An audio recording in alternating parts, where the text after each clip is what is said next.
Tonight, we're excited to have Dr. Laura Harrison, Director of Access 3D Lab Research and Assistant Professor at the University of South Florida in Tampa. Her research focuses on digital heritage in archaeology and museums, public archaeology, and the Bronze Age Eastern Mediterranean. We can trace forerunners of the contemporary world back to the Bronze Age, circa 3000 to 2000 BCE, at which time Turkey was both a crossroads between the neighboring societies in the Aegean and Mesopotamia and an independent center in its own right. Archaeological remains from Seyitömer reveal how the standardization of pottery technology, the quest of luxury goods, and the cataclysmic earthquake transformed daily life in the Bronze Age village. While Seyitömer is a wellspring of information about ancient Turkey, it is also relevant to contemporary discussions about heritage at risk because it is located within an active coal mine and faces imminent destruction. Recent research focuses on creating 3D reconstruction of destroyed archaeological context to facilitate future study and increase public access to this endangered heritage. Please welcome Dr. Harrison.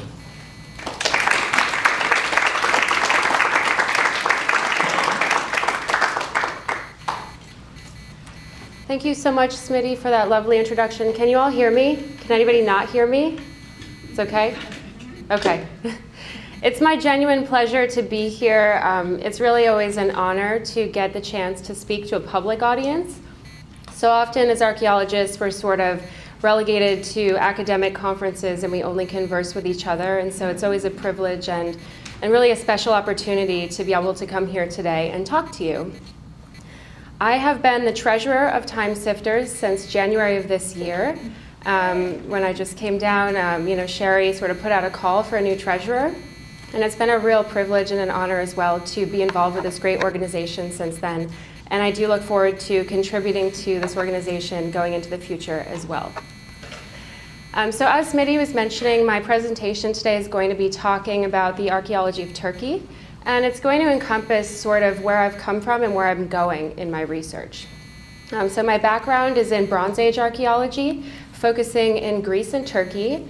And that's something that I did during my doctoral research and then moved down to Florida, where I started picking up more of an interest in digital public archaeology and 3D applications, similar to what we saw last week from my colleague Davide Tanasi, also of the University of South Florida. So the presentation today does highlight kind of both of those areas of my research, both the past relating to the Bronze Age, as well as the future pertaining to digital archaeology. So you might ask, why is the Bronze Age important? What is it about the Bronze Age that we should find interesting? And how is it relevant to modern society? Why should we study it? And the answer to that question, I believe, is because many of the forerunners of the modern world can be traced back to the Bronze Age. So things like technological innovations, iPhones and smartphones have really changed the way that we live our daily lives and that we interact with people that we know and our loved ones. That's something that goes back to the Bronze Age, which really sees a huge burst in technological innovation. In addition, things like organized religion and warfare and conflict can be traced back to the Bronze Age. Urbanization, large-scale cities come into being, and the Bronze Age is really the time period that people think of when they think of the origins of civilization. Early writing, cities, things like social hierarchies and kingship. So this is a really important period. And the more that we learn about it, the more that we understand about it, the better that we can understand our own society here today. So in my research, what I aim to do is really draw social analogs, draw analogies between things that happened in the present and things that happened in the past. So the archaeological site of Seyitömer Höyük is located within modern-day Turkey, also known as Anatolia. And it's one of the least understood areas in which the emergence of civilization happened in the Bronze Age. So you really hear a lot about the ancient civilizations of Egypt, the ancient civilizations of Mesopotamia, and also that of the Aegean. These are the ones that are often featured in things like National Geographic shows. But really, Anatolia is just not, it's a little bit different. It's a little bit of an enigma because it has some aspects that are quite similar with those surrounding regions, but other aspects that are quite different. And so it's posed a challenge to archaeologists to sort of better understand what's going on here, what's same, what's different. It can be considered at the margin of a world system. And so a world system, again, gets back to this idea that globalization goes back to the Bronze Age. It's really a time in which international trade really picked up, and you see societies starting to go on long-distance voyages over land and by sea to trade in luxury goods that was fueling the rise of an elite class. And so, as you can see in this picture here, you really have the core societies down here in the Fertile Crescent, and then Anatolia, or modern-day Turkey, is kind of on the periphery of that region. And so it ends up serving kind of as a crossroads between the more advanced societies in the Aegean, Egypt, and Mesopotamia. It's kind of in between. So what's going on here? What can we, how can we learn more about the archaeology of this important region? So also important to this discussion is the role of metals in driving social change and the rise of civilization.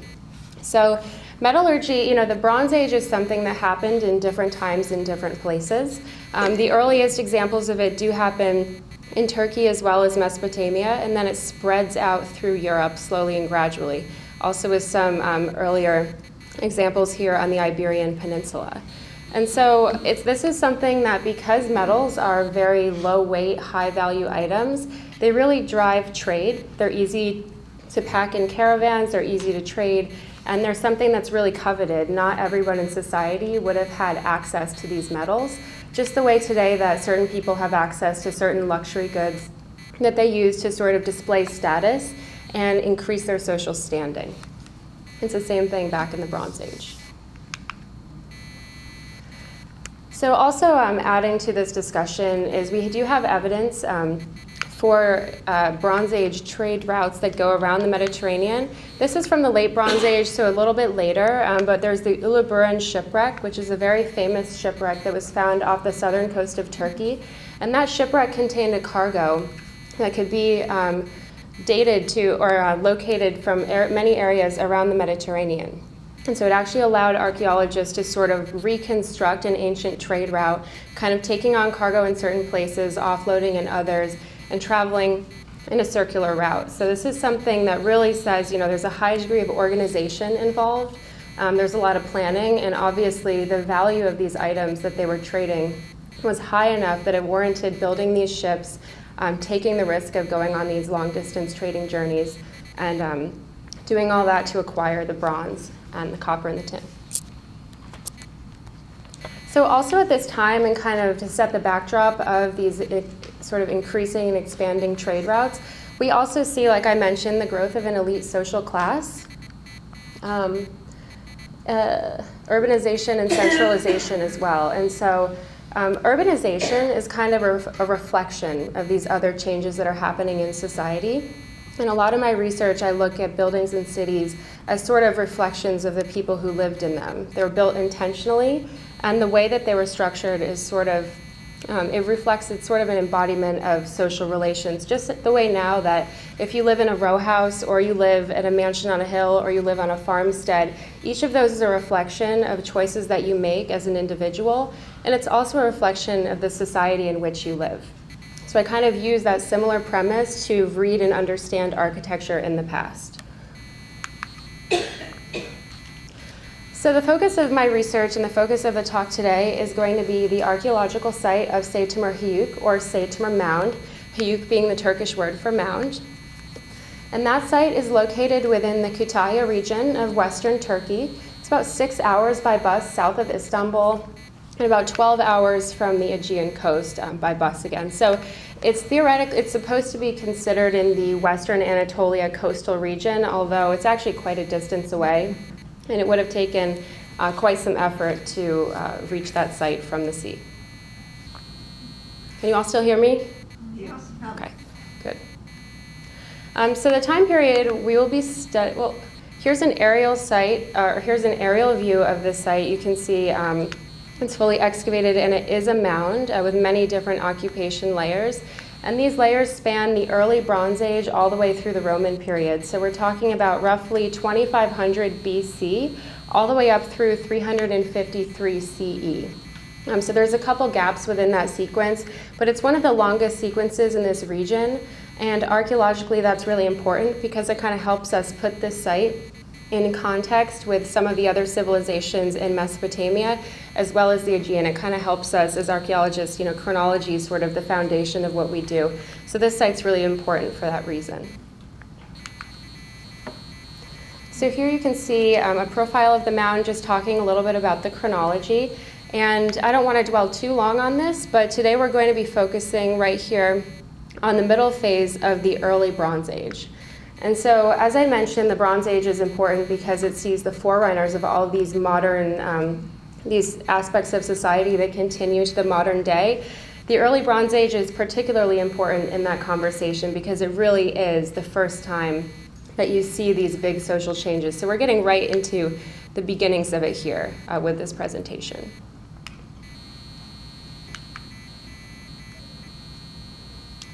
So this site is important because it was a rescue excavation.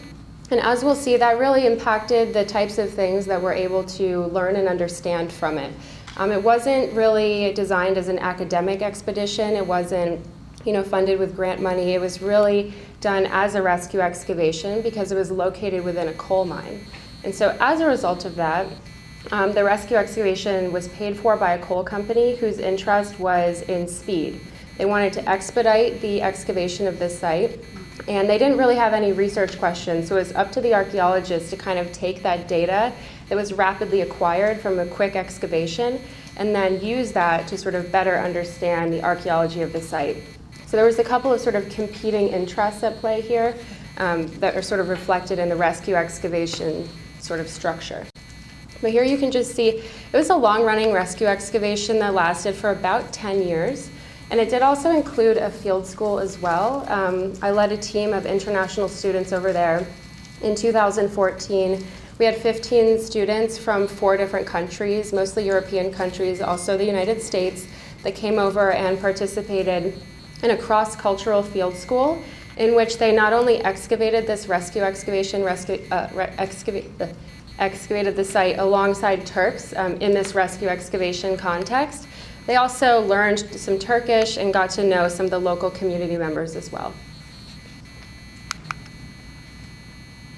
So as I mentioned, this archaeological site is located within an active coal mine. And here you can see a Google Earth image that shows the extreme proximity of this site to the headquarters of the coal mine, and also just the environmental degradation of the landscape in that region. So this is really only probably a quarter mile apart or so it's really quite close, and this is the main road going through the coal mine. So as you were excavating the site, you could see, this is a close-up from the site, this is the actual archaeological site right here. You can see trucks and a huge pile of coal really visible right in the region there.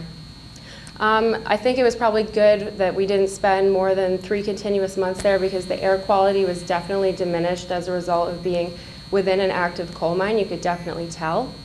But so it was really clearly an archaeological site at risk. Sometimes you hear about these sites and it's a little vague exactly how they are at risk, but this one you could really sense that its time was really limited.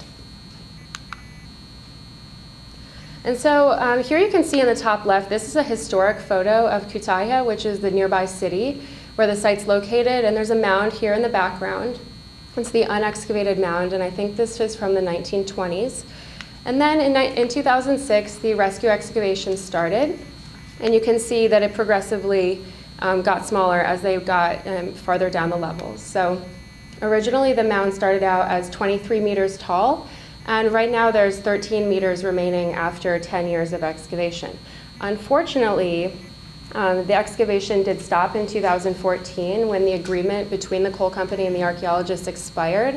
And so those 13 meters of cultural deposits are likely going to be destroyed before archaeologists have a chance to go in there and actually study the remains. But nevertheless, we do have 20 meters of fully excavated cultural deposits that we have been able to excavate.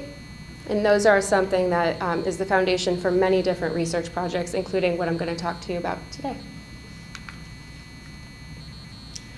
So one of the things that makes this site unique and again kind of impacts what we can learn about it is just the scale of this excavation. It was 300 people for 6 months per year for 10 years, and for nearly 10 years. And so, you know, most archaeological excavations happen with a sort of a small grant-funded crew, or maybe it's funded by an academic organization, or maybe it runs based on volunteer work.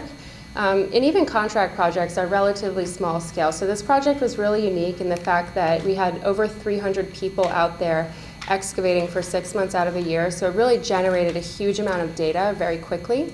But again, the process of excavating the site outpaced analysis because they didn't sort of have time to interpret at the trowel's edge. As they say, they had to sort of do that afterwards. And another issue that happened as a result of this rapid excavation is that many of the archaeological finds are stored off-site in a pottery depot that's been locked. So this is something that's not accessible to the public, and it's also not even accessible at this point to researchers. Because of the political situation in Turkey, all the permits have expired and they haven't been renewed.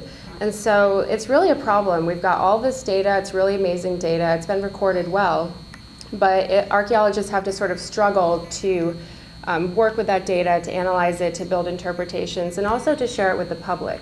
And so my research focuses on ways that we can sort of mitigate that and kind of get around, circumvent those issues, and still you know, do analyses and share this with the public.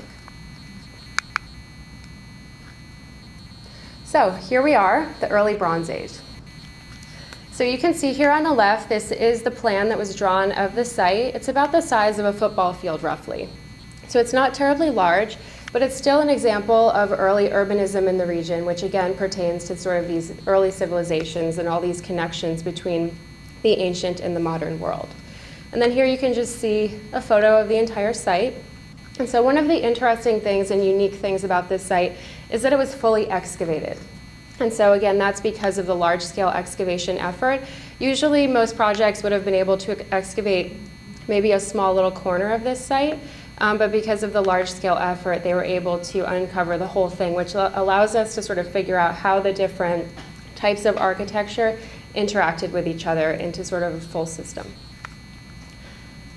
So in terms of talking about urbanism in the early Bronze Age, there's been a couple of sort of models that have been used to understand it, and the main one being something called the Anatolian settlement model. This is the idea that buildings are tightly packed and then they're arranged around a central open space. And this is something that you see at many sites in Anatolia, and it's sort of seen as emblematic of this first wave of, you know, the rise of civilization, the very first steps towards it. So, you know, you have some kind of planned organization which suggests a political hierarchy, a social hierarchy, etc. But in my research, I wasn't really satisfied to say, okay, you know, we've got this site, Seyitömer Höyük, and it kind of seems to adhere to that model, right? It's got some tightly packed houses here, there's some open space, and then there's a freestanding building in the center. But what I want to do in my research is really go the next step. You know, we've been talking so far in kind of generalizations about the Bronze Age, generalizations about building models. But what I'm really interested in my research is how does that impact daily life? How did someone's life, how did their family change as society shifted towards a more urban society? What actual changes can we see on a family and individual level? So a lot of those changes were driven by the quest for metals, as I mentioned, things like the Uluburun shipwreck suggesting long-distance trade. And we do have evidence at Seyitömer Höyük that the quest for metals was really, really instrumental in driving this move towards urbanism. And here you can see a model. This is our site right here. These are some of the trade routes that existed, again, mostly linking here to northern Mesopotamia. And these are some of the metal objects that we did find here. And again, that's really emblematic of what the Bronze Age is all about, is kind of this quest for high-value metals. Here's an example of an archaeological find from the site in which you can see a residue of bronze on a pot suggesting local production. And so all of this was driven by the emergence of an elite class. And so that's really something that's really critical to understanding the Bronze Age, is kind of this new elite class that didn't exist in earlier times. I mean, it starts to come about in the Copper Age, but if you go back to the Neolithic, not so much. So this is something we're seeing for the very first time at this site, sort of a quest for these gold jewelry, and also the increasing formality of some of the features. So this is something that we see for the first time in the Bronze Age. Another way that you can kind of understand these social changes on a local level is by looking at the archaeological plan of the administrative complex, which is where these early leaders lived. So as I'll talk about in a minute, the houses here, they're very similar in size and design. And these are the non-elite houses at the settlement. But here, this is the elite house, and you can see the amount of storage, which is in the blue. There's probably 5 or 6 different storage buildings, whereas all of these houses, they don't have the same type of built-in storage. They kind of have a multi-purpose room in the back. And so that suggests that these people are acquiring more material goods, and they also need places to store them. And a lot of those goods happen to be things like gold jewelry. We'll be talking a little bit more about sort of the structure of access between these storage rooms and how it also kind of feeds into where these objects were found.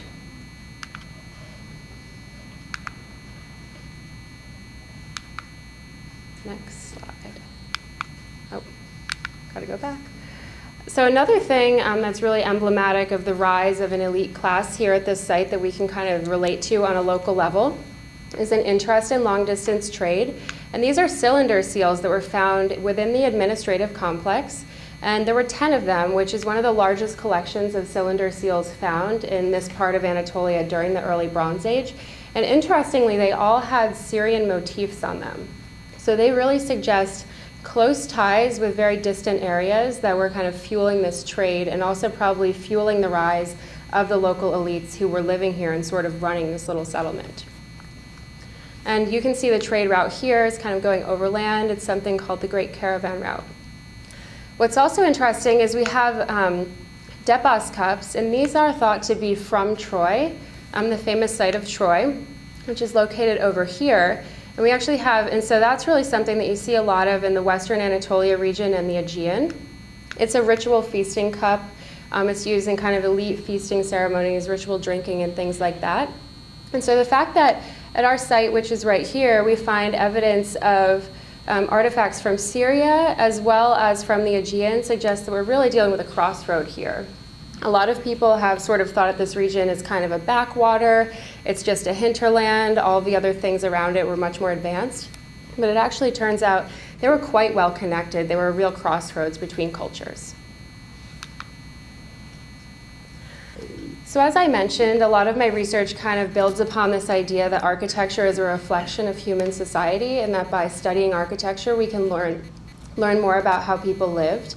And so this is some of the research I've done on spatial analysis. And what you can see here on the left is a map of integration. And so this is a method called space syntax, which kind of looks at the underlying structure of architecture. It's a method that was actually developed in the field of architecture, and it's still used today when people build things like shopping malls, and they want to make sure that the food court is busy and that the treasurer's office is private.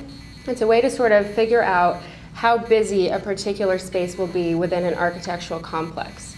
And so I applied this type of analysis to the Bronze Age site of Seyitömer, Höyük. And what I found is a mathematical calculation that shows what areas of the site were very busy. These are the sort of public open areas where you might be having chance encounters with people, running into people, saying hello casually. And then some of the areas in blue are those in which you'd be very unlikely to have sort of an unplanned encounter.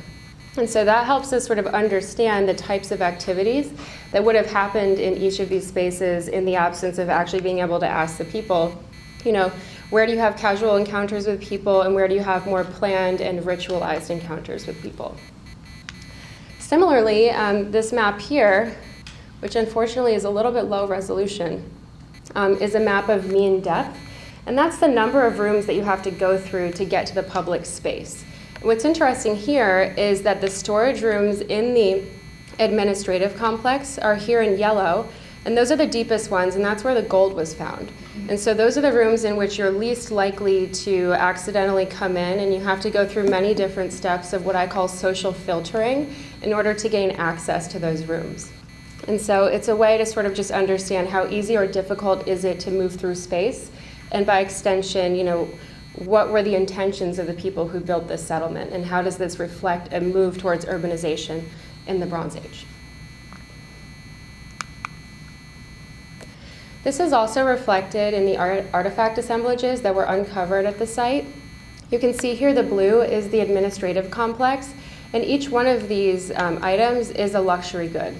So we have gold beads here, we have 45 gold beads in the administrative complex, and you can clearly see that, in terms of the emergence of the elite class, there really isn't any type of luxury good found anywhere else in the settlement. So there's really a clear social differentiation between the leaders and the non-leaders, which again is really something that didn't always exist in human society, and that's why I think the Bronze Age is really interesting. So also kind of moving in now into a discussion of the economy of this site, we can see we actually had a granary uncovered. And the granary, so here again is the main residence of the elites. Here's where all the gold was found in this back storage room. And attached to the front wall here, we have a small room for a granary, and this is where people actually came and they collected, the elites collected grain from many different producers, and they redistributed it from this storeroom to the residents of the site.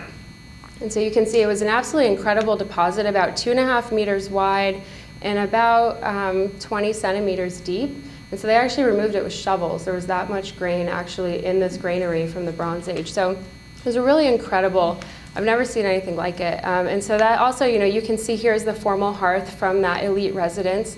And so it's quite clear that they were controlling the gathering and then redistribution of this staple good. So in terms of understanding ancient economies, these are people who were both well-connected in terms of long-distance trade. They were elite in their access to luxury goods, and they were also controlling the redistribution of staple goods, which is an early form of taxation. We also have some really incredible evidence from one of the storage rooms associated with the administrative complex of actual loaves of bread from the Bronze Age, which I've never seen before. It's a little bit difficult to see in the slide, but here's an actual loaf down here at the bottom of this pithos. And then here's some close-ups of the bread. And again, these are coming from the back room of the administrative complex and suggesting just the storage of staple goods along with the storage of luxury goods happening on a much larger scale than we see in some of the other domestic residences of non-elites. So now moving on to the next section of the site, and this is the central Megaron complex, and this was the main religious or symbolic building at the site. It's the only freestanding building, which I think suggests that it was purposefully planned that way. And it also had a greater degree of visual impact. And so by situating a building in the center in a freestanding way, it's visible from many different sides and areas of the site. And it kind of just is part of the daily life of these people. And so you can see here is an artistic reconstruction. Almost all the buildings here have a fire hearth in the center of the main room. And this room also had a courtyard in front of it with some benches that would have been used for waiting and sort of another method of controlling access into the ritually important main room. What was also interesting about this building is that there was an artifact deposit of anthropomorphic vessels, which you can see up here. And these are unlike anything else found at the site. Everything else was very utilitarian. These vessels were really interesting. They were shaped like animals. They were all deposited together along with a small deposit of grain. And so it really suggests that it was not meant for utilitarian purposes, but rather for ritual purposes. And so here you can see some close-ups of these really amazing vessels. I'm not quite sure what animal they are, but they're really, really unique. And I think there are some sort of loose parallels with objects that were found in the Aegean, but they're pretty rare. I figured you'd. Another aspect of my research, again, kind of focuses on this accessibility of urban structures and of architecture. And so here you can see the path to access this building is quite circuitous. It's not direct. And as we'll see, with the non-elite houses, it's very direct. It's a straight line from the street to the back room. And here they've put in place some sort of barriers to movement that also kind of keep visual privacy. So you can't just look in and see what's happening in the main room here. And so, space was really limited in this small settlement. There wasn't, a place to kind of build a religious building far away and put a gate around it or something. They had to kind of come up with a creative way to sort of limit visual and pedestrian access to this important ritual room. And the way that they did that was by, creating a route that went through a courtyard, up a step, then there was a bench in a waiting room, and then you could finally enter the main room, perhaps like an attendant would give you access, that kind of thing. So it's really just an example of controlled access, and again, sort of social hierarchies emerging for the first time. Moving now to the Pottery Workshop Complex. This is something that was in one of the more sort of off to the side of the central Megaron complex. And what's really interesting about this is that there's 4 pottery kilns. It's a little blurry, but they're right next to each other and they're not connected to a house. And so this is an example of all of the stages of pottery production happening in one place. We have pits for mixing clay. We also have some mold technology, which I'll talk to you about in a minute, so kind of an early form of mass production and standardization. And then there's 4 pottery kilns for firing those pots. And then you have those all together, and they're not associated with a residence. And so there are some examples at this site of pottery kilns within residence, but it's just one kiln in a single residence. Here you have people who are actually coming to work. So they're working part-time outside of the house. They're making pottery for somebody probably other than themselves, probably for trade, for export, that kind of thing. They're innovating, they're coming up with ways to do it more efficiently and quicker. And so that's another one of these social innovations that really reflects the increasing complexity of society. So instead of just producing for yourself, just producing for your family, you're now going to work, you're contributing grain as taxation, and you are creating goods beyond what you need for your own family. Here again, we have just really incredible evidence for these at the site. So there's probably 15 kilns or so from the Phase B settlement, 4 of which are located in the Pottery Workshop complex. But you can clearly see here just the layers of broken potsherds that were excavated from the bottom of these kilns, as well as the footprint of them. Just really incredible evidence for these. So another way that pottery production was sort of ramped up and scaled up as the economy became more complex at this site was through the use of molding technology. And so what's interesting about these is they were used before the pottery wheel was invented. It's just a little bit before the pottery wheel here. And so what you would do is use one of these terracotta or stone half-circle molds and then put some clay on the outside and then fire it and then put 2 halves together, fire it, and distribute it. So it's really a way to kind of create pots of a similar size and shape really quickly. And then it's almost like an early assembly line. And this is something, it's pretty rare. It's not seen in that many places. A lot of people just kind of adopt the wheel. But this is kind of an early predecessor to the wheel in the Bronze Age that really allowed them to sort of meet an increasing demand for standardized pottery. And here you can also see at the site, there are many, many examples of pots that were identical in size and shape, and they were made using the mold-based technology. Many of them even fit directly on the molds in which they were made. And so that's kind of another way that we can learn more about this pottery workshop complex. It's all the stages of pottery production kind of put together. Moving on now to urban spatial arrangement. Another way that we can sort of understand increasing social complexity is by the planned design of urban settlements.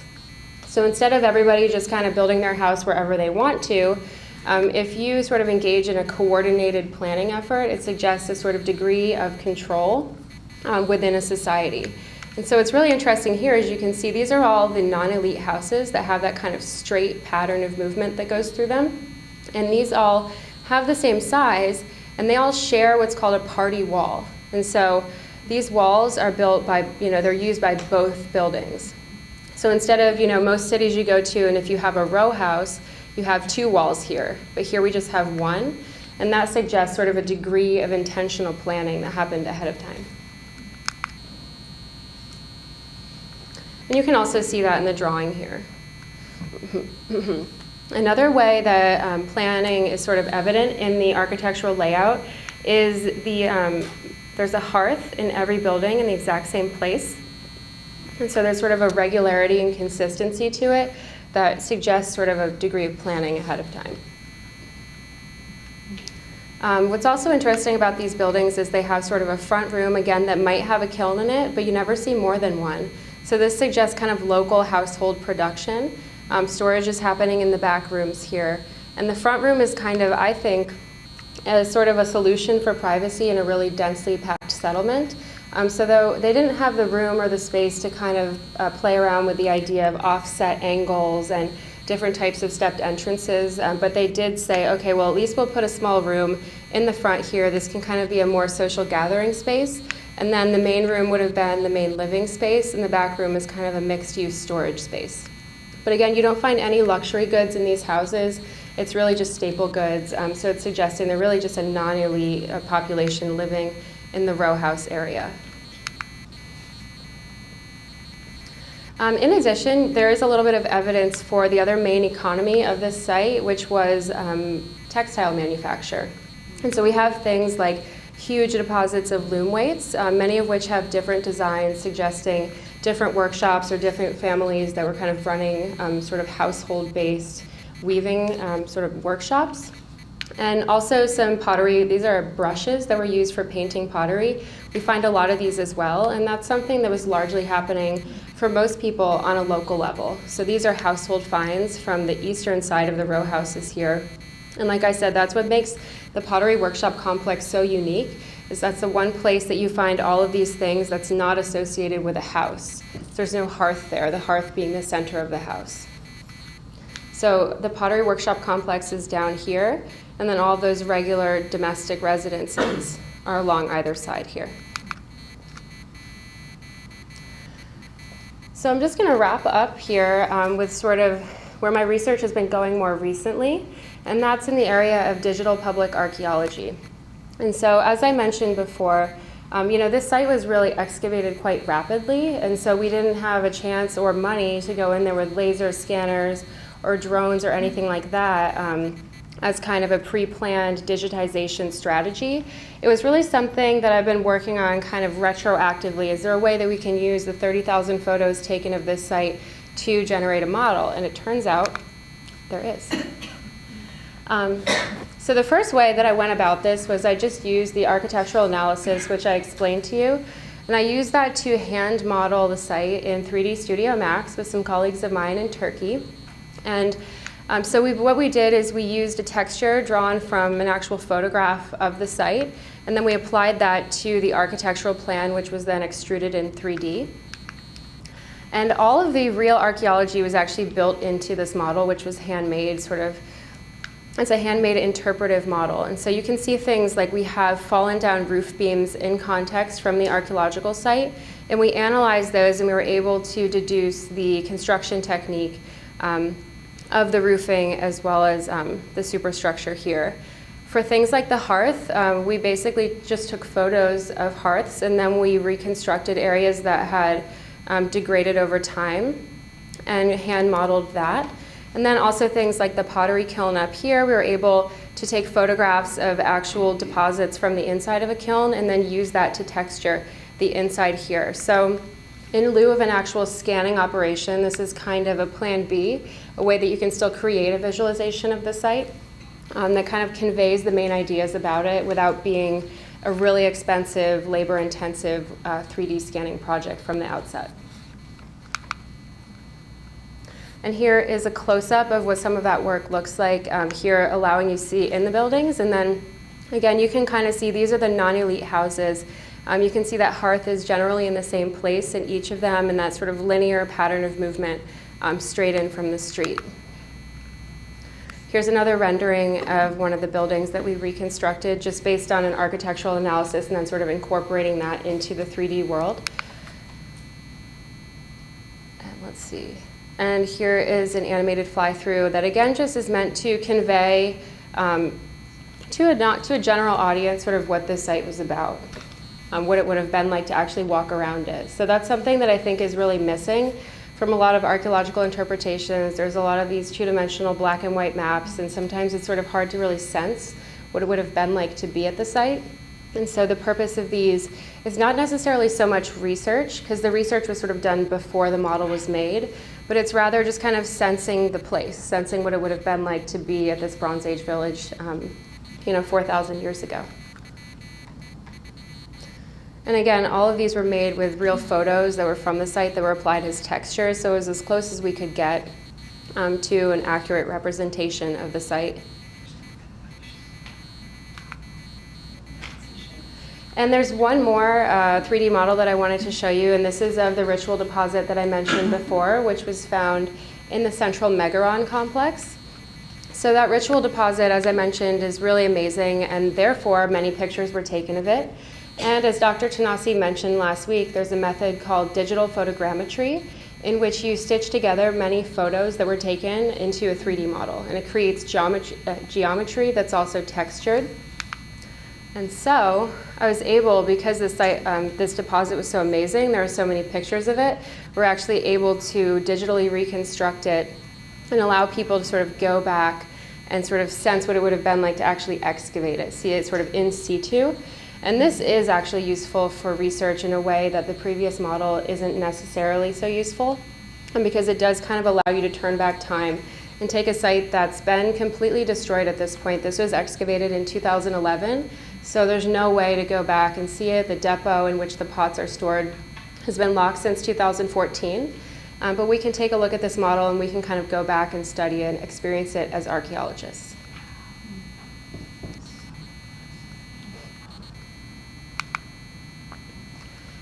So at this point, I wanted to pass around. So another amazing thing about creating a 3D model like that is that you can 3D print it. And Smitty's going to pass around for you a couple of models that you can actually touch and interact with. They're just the same. They're two models of the same thing at a different scale. And so the brown one is a more zoomed out one, and the blue one is a more zoomed in of the central pot. So you can actually touch the pot, even though you can't really touch the pot. And it's okay if you drop it. I already dropped it once. Yeah, they're not breakable. We've had children. Were all these pots found when they were making the pottery? Actually, these ones were found in the ritual building, Oh, in the ritual. but it's not so far away. And it's likely, and I'm actually going to talk right now about how they were made using the mold technology. If you feel the pot, you can actually feel where the two halves come together in the 3D print. All right. It's made out of plastic filament, so it just comes out of a 3D printer. I'm almost done here, just two more slides. So another way that I've sort of been trying to tell the story of this site to a non-academic audience is through the use of comic storytelling. So this is one of my more recent projects. I'm sort of just doing it for fun, but it's kind of gaining a little bit of traction. But what this is actually a story that tells about how to make the pottery using this kind of mass production technique. And so you have here Abby the apprentice. She's the star of our show, and she's mixing up the clay in these comic strips here, and then she's rolling it out, and then she actually places it on top of the semicircular mold, and then in the action sequence here she puts the two halves together to make a full pot. She's got a client that she's making this for, and so she adds a couple spouts to it. The client ordered a 2-spouted jug, and then she rushes it into the pottery kiln where it's fired. And then the client changes his mind and said he wanted one with 1 spout instead of 2. So she has to go back and do it all again. But it's kind of this idea of sharing this story that's sort of dense. If you read the archaeological literature about these molds and everything, you can really convey that simple story with a comic. So that's kind of the idea of this project. And then finally, that's also going to be something that's incorporated into an animation as well. My colleague Kristen Donor, she works for Nickelodeon and Cartoon Network out in California, and so she's the one who does all these pictures. And the two of us met on the excavation in Turkey, and she just fell in love with it. And so it's just been a really fun collaboration to kind of find a way to tell the stories of this amazing site in a way that's a little bit more accessible and a little bit less academic than some other interpretations. And finally, there's also been a few outreach activities that have happened over in Turkey. in which they reconstructed out of just some fiberglass and paint some buildings from the site, and then they created little pits with sand in them, and you could actually go and excavate and find artifacts. And that's kind of teaching the younger generation about heritage, about archaeology, what archaeologists do, and sharing that with it. They put this in a shopping mall, actually in Istanbul, a really busy shopping mall, so kind of just sharing that story with the public. So in summary, what I've tried to do is sort of show you and talk to you about how I think architecture can really offer some fresh insight into the local scale of how urbanism changed society, and show you how digital reconstructions can increase the accessibility and the research potential of archaeological sites, and finally how storytelling can be used to to bring archaeology to a wider audience. So thank you.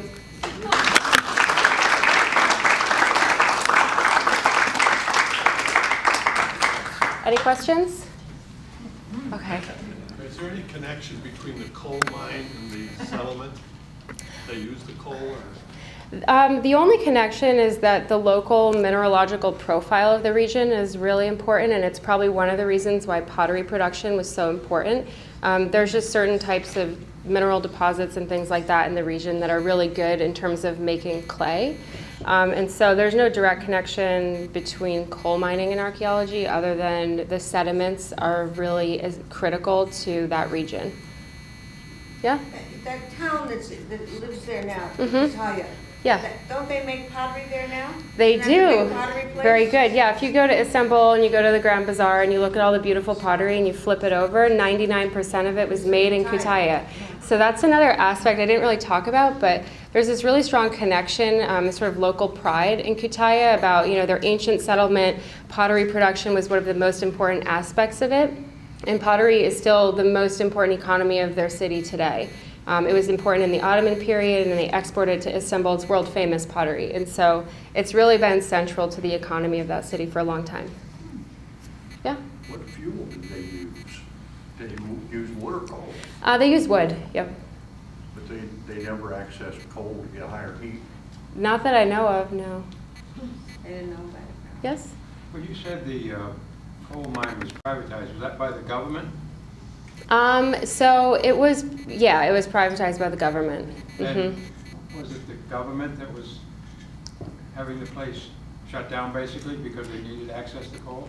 That's correct. Yep. So it was originally, I guess it was originally a private coal mine. It was originally a government-run coal mine, and then it got sold to a private entity with connections to the government.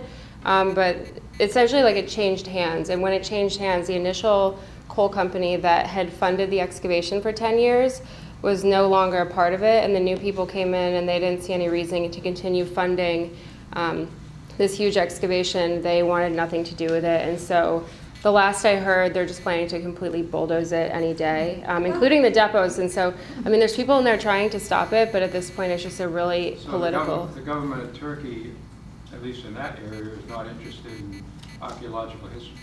I would say the government of Turkey is very interested in archaeological history pertaining to Islamic period, and they're not at all interested in the Bronze Age. Or the other age. It's probably his son that owns it. Yeah. His son owns what Yes? they want. Have you been able to determine from the number of buildings or whatever the approximate population? Oh, the population question. Well, there were about 40 buildings, so I think we're looking at a population at most a few hundred people. Mm-hmm. But it's always difficult to calculate population, Yes? Well, I was curious with all the hearts and the pottery, what they were using and where it came from, what they were burning, and where it came from. So if they were using wood, where did it come from, and where did they have for water? It was so light. Yeah, there was a river right nearby, walking distance. It's dried up today, but you can still see a stream bed, and water used to flow through the region. It's not a terribly arid region. It's actually it's partially wooded, and so the wood was coming right from around the surrounding area. Yeah, there's forests all around. Yes? The fact that you found a loaf of bread, was the community Did it disappear suddenly? How was there? Oh, yeah, so the early Bronze Age, that's actually really, that's a whole nother presentation. The early Bronze Age ended rather cataclysmically. There was a large-scale aridification in the Eastern Mediterranean around 2200 BC, which is the exact time period that we're talking about. So there was an increase in warfare and conflict.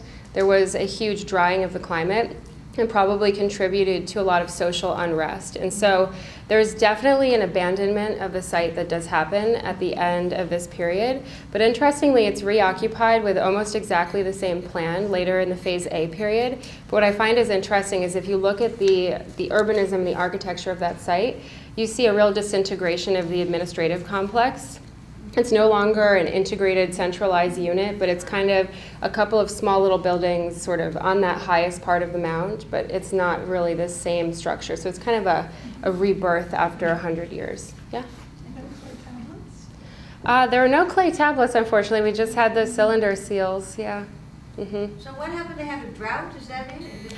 Well, yeah, there was a drought that affected the entire Eastern Mediterranean, and it also probably contributed to the abandonment of this site at the end of the early Bronze Age, around 2150 BC. And then it was later reoccupied around 1900 or 2000 BC. So a couple hundred years there was a hiatus, but there was a memory of the site that lived on because the people who came back and rebuilt it, they did adhere to mostly the same plan. So, and I mean, I'm sure there were also architectural remains that were up to 2 meters in height anyway, but you know, people kind of reorganized that society. So there was a lot of kind of change in that period. It was a really tumultuous time, and it did impact the site. Yes? Was coal used to heat the kilns? Not that we know of. The only evidence I've seen is really for wood burning. So much there. There's so much there. Yeah. Yes? We didn't do dendrochronology on the wood. I did a radiocarbon analysis of seeds from across the site, which is how we were able to pinpoint that Phase B was 100 years or just a couple generations. So that's also kind of pottery to date it anyway. Mm-hmm. We definitely have enough pottery to date it. But yeah, there hasn't been a dendrochronology yet. And again, that's sort of part of the structure of rapid excavation and not so rapid analysis and interpretation. They just simply, the coal company didn't really invest in the interpretation of these remains. They just invested in getting rid of it so they could excavate the coal. How much wood? There was enough to do dendrochronology. I mean, there were beams of it, like you saw in those wood, like the roof reconstruction. Yeah, we have post holes, but we have entire door frames, like vertical up to almost a meter. So I've never seen, it's really incredible, the preservation. I guess one of the issues though is that a lot of that wood is stored in a depot that's been locked since 2014. So we would have to somehow strike a deal with the government to open the key. They did find some textiles, and they actually found mat impressions. I didn't get into that are really incredible because they actually are so good that you can sort of see the weft and the warp, you know, sort of like right pressed into the clay. Yes? What does the word Megaron mean? Sorry? Oh, Megaron. A Megaron's just a type of building. It's kind of like a square building with a front room and a main room. Mm-hmm. Yeah. Yeah? What kind of pottery was it? How was it tempered? Mostly with a local temper. Local things were tempered, sand tempered, what? I haven't personally done that analysis, but I don't think it was fiber necessarily. I think there were some organics in it, but and some just local sediments and things added. But I'm not really sure that was in my area. Sorry. Any other questions? Thank you, Laura. Fantastic. What's the question? Thank you. One last thing here. Okay. Where do I? Okay. Just pick one. Anyone will do. Okay. 965-531. Come on. 965-531. I think we